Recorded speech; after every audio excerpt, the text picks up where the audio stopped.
ನಮಸ್ತೆ, ನಾನು ನಿಮ್ಮ doctor Shivakumar. Simple life equals simple maths.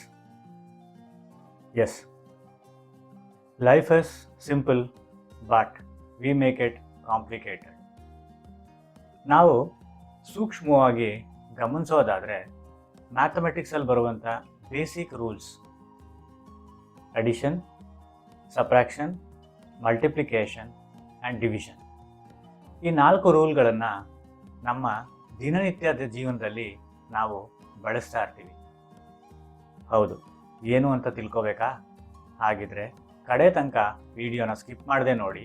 ನಾನು 1 by 1 ಎಕ್ಸ್ಪ್ಲೈನ್ ಮಾಡ್ತಾ ಹೋಗ್ತೀನಿ. ಯಾಕೆ ಅಂತ ಹೇಳಿದ್ರೆ ಈ 4 ನಮ್ಮ ಜೀವನದಲ್ಲಿ ಅತಿ ಮುಖ್ಯವಾದಂಥ 4 ರೂಲ್ಸ್ಗಳು.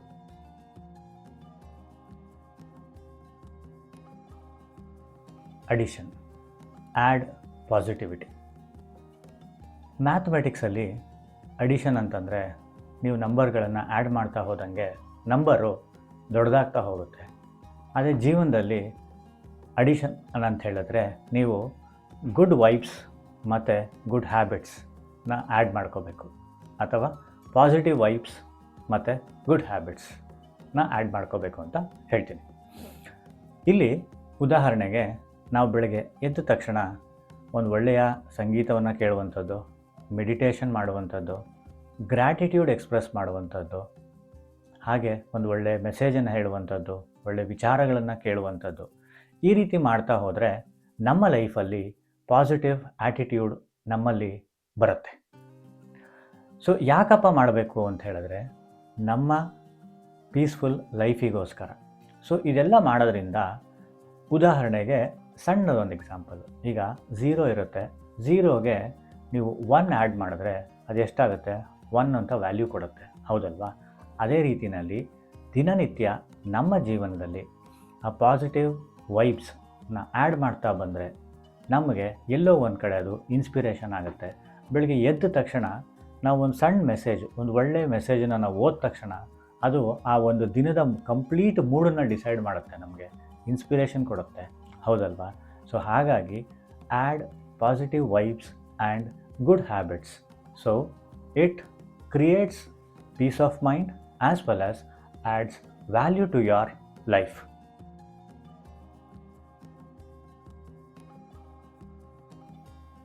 ಸಬ್ಟ್ರಾಕ್ಷನ್, ಮೈನಸ್ ಅಂತ ಹೇಳಿದ್ರೆ ರಿಮೂವ್ ನೆಗೆಟಿವಿಟಿ. ಮ್ಯಾಥಮೆಟಿಕ್ಸಲ್ಲಿ ಮೈನಸ್ ಅಂತ ಹೇಳಿದ್ರೆ ನಂಬರು ಕಮ್ಮಿ ಆಗ್ತಾ ಬರುತ್ತೆ.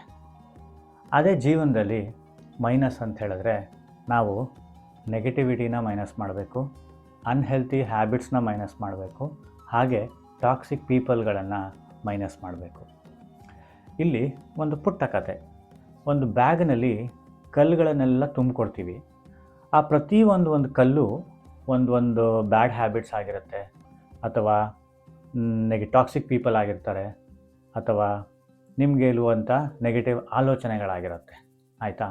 ಸೊ ಆ ಬ್ಯಾಗನ್ನು ನೀವು ಕ್ಯಾರಿ ಮಾಡ್ತಾಯಿದ್ರೆ ಏನಾಗುತ್ತೆ ಅಂತ ಹೇಳಿದ್ರೆ ಅದು ನಿಮಗೆ ಹೆವಿಯರ್ ಆಗಿರುತ್ತೆ. ನೀವು ಎಷ್ಟು ಹೊತ್ತು ಕ್ಯಾರಿ ಮಾಡ್ತಿರ್ತೀರ ಅಷ್ಟು ಹೊತ್ತು ಅದು ನಿಮಗೆ ತೊಂದರೆ ಕೊಡುತ್ತೆ ಹೊರತು ಬೇರೆಯವರಿಗಲ್ಲ, ಆಯಿತಾ? ಸೊ ಹಾಗಿದ್ದಾಗ ಆ ಪ್ರತಿ ಒಂದು ಕಲ್ಲನ್ನು ನೀವು ತೆಗೆದಾಕ್ತಾ ಬನ್ನಿ. ಈಗ ಯಾರೋ ಟಾಕ್ಸಿಕ್ ಪೀಪಲ್ ಇದ್ರಾ ನಿಮ್ಮ ಲೈಫಿಂದ ರಿಮೂವ್ ಮಾಡಿ, ಯಾವುದೋ ಒಂದು ಅನ್ಹೆಲ್ತಿ ಹ್ಯಾಬಿಟ್ ಇತ್ತಾ ನಿಮ್ಮ ಲೈಫಿಂದ ರಿಮೂವ್ ಮಾಡಿ, ಯಾವುದೋ ಒಂದು ನೆಗೆಟಿವ್ ಥಾಟ್ ಬಂತಾ ನಿಮ್ಮ ಲೈಫಿಂದ ರಿಮೂವ್ ಮಾಡಿ. ಸೊ ಈ ರೀತಿ ನೀವು ರಿಮೂವ್ ಮಾಡ್ತಾ ಹೋದಾಗ ನಿಮ್ಮಲ್ಲಿ ಆ ಸ್ಟ್ರೆಸ್ಸು ಕಡಿಮೆ ಆಗ್ತಾ ಹೋಗುತ್ತೆ, ಹಾಗೆ you become lighter and feel happy. So ಯಾತಕ್ಕೆ ಮಾಡಬೇಕು ಇದನ್ನು ಅಂತ ಹೇಳಿದ್ರೆ ನಮಗೆ ಪೀಸ್ಫುಲ್ ಲೈಫ್ ಬೇಕು. ಸೊ ಹಾಗಾಗಿ ನೆಗೆಟಿವ್ಸ್ನ ರಿಮೂವ್ ಮಾಡ್ತಾ ಹೋಗಬೇಕು. ಎಲ್ಲದಕ್ಕಿಂತ ಹೆಚ್ಚಿಗೆ ಇವಾಗ ನಾವಿರುವಂಥ ಪ್ರಪಂಚದಲ್ಲಿ ನಮ್ಗೆ ಸುತ್ತ ಸಿಗುವಂಥದ್ದು, ಮ್ಯಾಕ್ಸಿಮಮ್ ಸಿಗುವಂಥದ್ದೇ ಈ ರೀತಿಯ ನೆಗೆಟಿವ್ ಡಿಸ್ಟ್ರಾಕ್ಷನ್ಸ್ಗಳೇ. ಅಂದರೆ ಅದು ಮಕ್ಕಳಿಗಾಗಿರ್ಬೋದು, ದೊಡ್ಡವ್ರಿಗಾಗಿರ್ಬೋದು, ಯಾರಿಗಾಗಿರ್ಬೋದು, ಈ ನೆಗೆಟಿವ್ ಡಿಸ್ಟ್ರಾಕ್ಷನ್ಸ್ಗಳು ತುಂಬ ಸಿಗುತ್ತೆ. ಆ ನೆಗೆಟಿವ್ ಡಿಸ್ಟ್ರಾಕ್ಷನ್ಸ್ಗಳನ್ನು ನಾವು ಹೇಗೆ ಹ್ಯಾಂಡಲ್ ಮಾಡಿ ಅದರಿಂದ ಹೊರಗೆ ಬರ್ತೀವಿ ಅನ್ನೋದು ತುಂಬ ಇಂಪಾರ್ಟೆಂಟು. ಹಾಗಾಗಿ ಮೈನಸ್ ಅಂತ ಹೇಳಿದೆ, ಅದನ್ನೆಲ್ಲ ರಿಮೂವ್ ಮಾಡಿ ಪೀಸ್ಫುಲ್ ಲೈಫನ್ನು ಕಂಡುಕೊಳ್ಳಿ. ಇನ್ನೂ ಒಂದು ಉದಾಹರಣೆ, ಮಕ್ಕಳುಗಳು ಮೊಬೈಲ್ ಯೂಸ್ ಮಾಡ್ತಾರೆ. Mobile is a major distraction, ಹೌದಲ್ವಾ? ಪರೀಕ್ಷೆಗೆ ಓದ್ತಾ ಇರುವಂಥ ಟೈಮಲ್ಲಿ ಅದೇನಾಗುತ್ತೆ, ಬೀಪ್ ಸೌಂಡ್ ಆಗುತ್ತೆ, ಅದನ್ನು ನೋಡ್ತಾರೆ, ಡಿವಿಯೇಷನ್ ಆಗುತ್ತೆ, ಅಲ್ವಾ? ಸೊ ಸೊ ಹಾಗಿದ್ದಾಗ ಆ ಡಿಸ್ಟ್ರಾಕ್ಷನ್ಗಳನ್ನು ಓವರ್ಕಮ್ ಮಾಡಿದ್ರೆ ಅವ್ರ ಲೈಫ್ ಏನಾಗುತ್ತೆ, ಬ್ಯೂಟಿಫುಲ್ ಆಗಿರುತ್ತೆ. ಹಾಗೆ ನೀವು ಪ್ರಶ್ನೆ ಕೇಳ್ಕೊಳ್ಳಿ, ನೀವು ಡಿಸ್ಟ್ರಕ್ಷನ್ ಮೇಲೆ ಫೋಕಸ್ ಮಾಡ್ತೀರಾ ಅಥವಾ ಪಾಸಿಟಿವಿಟಿ ಮೇಲೆ ಫೋಕಸ್ ಮಾಡ್ತೀರಾ ಅಂತ. ಯಾಕಂದರೆ ಪ್ರತಿಯೊಬ್ಬರಿಗೂ ಬ್ಲೆಸ್ಸಿಂಗ್ಸು ಇರುತ್ತೆ, ಅದೇ ರೀತಿ ನೆಗೆಟಿವ್ಸು ಇರುತ್ತೆ. ಸೊ ನೆಗೆಟಿವ್ಸ್ನ ಬಿಟ್ಟಾಕಿ ಪಾಸಿಟಿವ್ಸ್ನ ಗಮನಿಸಿ, ಅಂದರೆ ಅದನ್ನು ಅಬ್ಸರ್ವ್ ಮಾಡ್ತಾ ಹೋಗಿ. ಅದಕ್ಕೆ ಹೇಳಿದ್ದು ಮೈನಸ್ ಅಂತ ಹೇಳಿದಾಗ ರಿಮೂವ್ ನೆಗೆಟಿವಿಟಿ.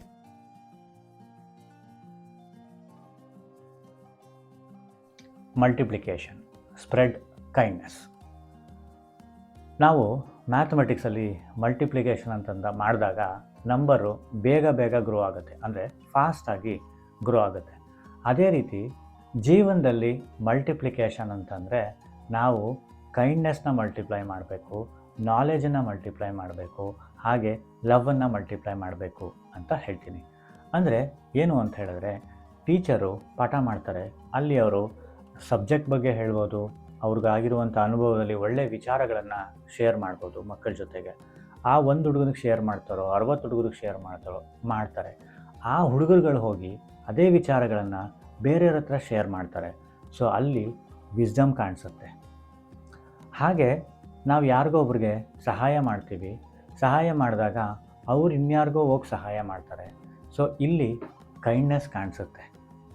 ಅಂದರೆ ನಾವು ಮಲ್ಟಿಪ್ಲೈ ಮಾಡ್ತಾ ಇರುವಂಥದ್ದು ಒಳ್ಳೆಯ ವಿಚಾರಗಳನ್ನು, ಅಂದರೆ ನಾಲೆಜನ್ನು ಶೇರ್ ಮಾಡ್ತೀವಿ, ಕೈಂಡ್ನೆಸ್ ಎಕ್ಸ್ಪ್ರೆಸ್ ಮಾಡ್ತೀವಿ, ಹಾಗೆ ಎಲ್ಲರಲ್ಲೂ ಪ್ರೀತಿಯನ್ನು ಕಾಣ್ತೀವಿ, ಹಾಗೆ ಪ್ರೀತಿಯನ್ನು ತೋರ್ತೀವಿ. ಸೊ ಇದನ್ನು ಮಾಡೋದ್ರಿಂದ ಏನಾಗುತ್ತೆ ಅಂತ ಹೇಳಿದ್ರೆ ನಮಗೆ ಮನಸ್ಸಿಗೆ ಶಾಂತಿ ಸಿಗುತ್ತೆ. ಒಂದು ಪ್ರಶ್ನೆ ಕೇಳ್ಕೋಬೇಕಾಗತ್ತೆ ನಮಗೆ ನಾವು, ಏನು ಅಂತ ಹೇಳಿದ್ರೆ, ನಮಗೆ ಪೀಸ್ ಆಫ್ ಮೈಂಡ್ ಮುಖ್ಯನಾ ಅಥವಾ ನಮಗೆ ಆ ಮನಃಶಾಂತಿಯನ್ನು ಹಾಳು ಮಾಡುವಂಥ ವಿಚಾರಗಳು ಮುಖ್ಯನಾ ಅಂತ. ಸೊ ಅದ್ರ ಬೇಸ್ ಮೇಲೆ ನಾವು ಡಿಸೈಡ್ ಮಾಡಬೇಕು ನಾವು ಏನನ್ನು ಮಲ್ಟಿಪ್ಲೈ ಮಾಡಬೇಕು ಅಂತ. ಅಂದರೆ ಕೈಂಡ್ನೆಸ್, ನಾಲೆಡ್ಜ್ ಅಥವಾ ಪ್ರೀತಿ, ಇದನ್ನು ಮಲ್ಟಿಪ್ಲೈ ಮಾಡಬೇಕಾ ಇಲ್ಲ ಪ್ರಾಬ್ಲಮ್ಸನ್ನು ಮಲ್ಟಿಪ್ಲೈ ಮಾಡಬೇಕಾ, ಅದು ನಿಮಗೆ ಬಿಡ್ತೀನಿ, ನೀವು ಡಿಸೈಡ್ ಮಾಡಿ. ಇಲ್ಲಿ ನಾನು ಹೇಳಿದ್ದು ಮಲ್ಟಿಪ್ಲಿಕೇಶನ್ ಅಂದರೆ ಸ್ಪ್ರೆಡ್ ಕೈಂಡ್ನೆಸ್.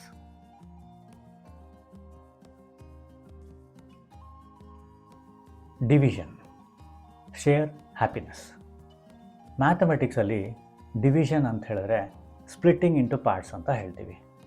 ಅದೇ ರೀತಿ ಜೀವನದಲ್ಲಿ ಡಿವಿಷನ್ ಅಂತ ಹೇಳಿದ್ರೆ ಶೇರಿಂಗ್ ಹ್ಯಾಪಿನೆಸ್ ಆ್ಯಂಡ್ ಸಕ್ಸಸ್ ಅಂತ ಹೇಳ್ತೀನಿ.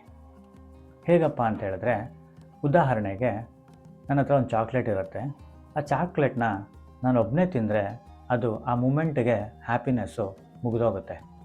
ಅದೇ ಚಾಕ್ಲೇಟನ್ನು ನನ್ನ ಜೊತೆ ಯಾರು ಇರ್ತಾರೆ, ನನ್ನ ಫ್ರೆಂಡ್ಸ್ ಇರ್ಬೋದು, ನನ್ನ ಫ್ಯಾಮಿಲಿ ಮೆಂಬರ್ಸ್ ಇರ್ಬೋದು, ಯಾರು ಬೇಕಾದ್ರೆ ಇರ್ಬೋದು, ಅವ್ರ ಜೊತೆ ಅದನ್ನು ಶೇರ್ ಮಾಡಿ ತಿಂದಾಗ ಏನಾಗುತ್ತೆ ಅಂದರೆ ಆ ಹ್ಯಾಪಿನೆಸ್ ಅನ್ನೋದು ಪ್ರತಿಯೊಬ್ಬರ ಹೃದಯದಲ್ಲೂ ಹುಟ್ಟುತ್ತೆ, ಎಲ್ಲರಿಗೂ ಖುಷಿಯನ್ನು ಕೊಡುತ್ತೆ. ಸೊ ಅದಕ್ಕೆ ಹೇಳಿದ್ದು ನಾನು ಸ್ಪ್ರೆಡ್ ಹ್ಯಾಪಿನೆಸ್ ಅಂತ. ಹಾಗೆ ನಾವೇನು ಮಾಡ್ತೀವಿ, ಸಣ್ಣ ಸಣ್ಣ ವಿಚಾರಗಳನ್ನು ಸಹ ನಾವು ಸೆಲೆಬ್ರೇಟ್ ಮಾಡಬೇಕು ಅಂತ ಹೇಳ್ತೀನಿ. ಅಂದರೆ ಅಚೀವ್ಮೆಂಟ್ಸ್ಗಳು, ಮಕ್ಕಳು ರಿಸಲ್ಟ್ ಬಂದಿರುವಂಥದ್ದು ಇರ್ಬೋದು, ನಿಮಗೊಂದು ಹೊಸ ಕೆಲಸ ಸಿಕ್ಕಿರುವಂಥದ್ದು ಇರ್ಬೋದು, ಸ್ಯಾಲರಿ ಇನ್ಕ್ರಿಮೆಂಟ್ ಆಗಿರುವಂಥದ್ದು ಇರ್ಬೋದು, ಪ್ರತಿಯೊಂದು ಸಣ್ಣ ಸಣ್ಣ ವಿಚಾರಗಳನ್ನು ನಾವು ಸೆಲೆಬ್ರೇಟ್ ಮಾಡಬೇಕು. ಅಂದರೆ ಪ್ರತಿಯೊಬ್ಬರದನ್ನು ಸಕ್ಸಸ್ಸನ್ನು ಸೆಲೆಬ್ರೇಟ್ ಮಾಡಬೇಕು ಅಂತ ಹೇಳಿ. ಆ ಸಕ್ಸಸ್ಸನ್ನು ಯಾರ ಜೊತೆ ಸೆಲೆಬ್ರೇಟ್ ಮಾಡಬೇಕು, ಫ್ಯಾಮಿಲಿ ಮೆಂಬರ್ಸ್ ಜೊತೆ ಸೆಲೆಬ್ರೇಟ್ ಮಾಡಬೇಕು, ಫ್ರೆಂಡ್ಸ್ ಜೊತೆ ಸೆಲೆಬ್ರೇಟ್ ಮಾಡಬೇಕು. ಇದೆಲ್ಲ ಮಾಡಿದಾಗ ಏನಾಗುತ್ತೆ ಅಂದರೆ ಅದು ನಮಗೆ ಖುಷಿಯನ್ನು ಕೊಡುತ್ತೆ. ಸೊ ಆ ಖುಷಿ ನಮ್ಮ ಮನಸ್ಸಿಗೆ ಶಾಂತಿಯನ್ನು ನೀಡುತ್ತೆ ಅಂತ ಹೇಳ್ತೀನಿ. ನೆನಪಿರಲಿ, success is not solving the difficult equations, it is practising simple maths every day, every moment in a life. ಅಂದರೆ simple life, simple maths is the ultimate formula or a key formula for happy life or a peaceful life. Concept ಇಷ್ಟ ಆಯಿತಾ? Simple life, simple maths. ಹಾಗಿದ್ರೆ share ಮಾಡಿ. ಯಾಕೆ ಅಂತ ಹೇಳಿದ್ರೆ ನಮಗೆ ಒಳ್ಳೆಯ ವಿಚಾರಗಳ ಅವಶ್ಯಕತೆ ಇದೆ. ಹಾಗೆಯೇ ಮತ್ತೊಂದು ವಿಚಾರ, ನಿಮ್ಗೆ ಅನಿಸಿದ್ದನ್ನು ಮಾಡ್ತಾಯಿರಿ, ಖುಷಿಯಾಗಿರಿ. ಮತ್ತೊಂದು ವಿಚಾರದೊಂದಿಗೆ ಮತ್ತೆ ಭೇಟಿ ಆಗ್ತೀನಿ. ಅಲ್ಲಿ ತನಕ ಟೇಕ್ ಕೇರ್. Thank you. ನಮಸ್ತೆ.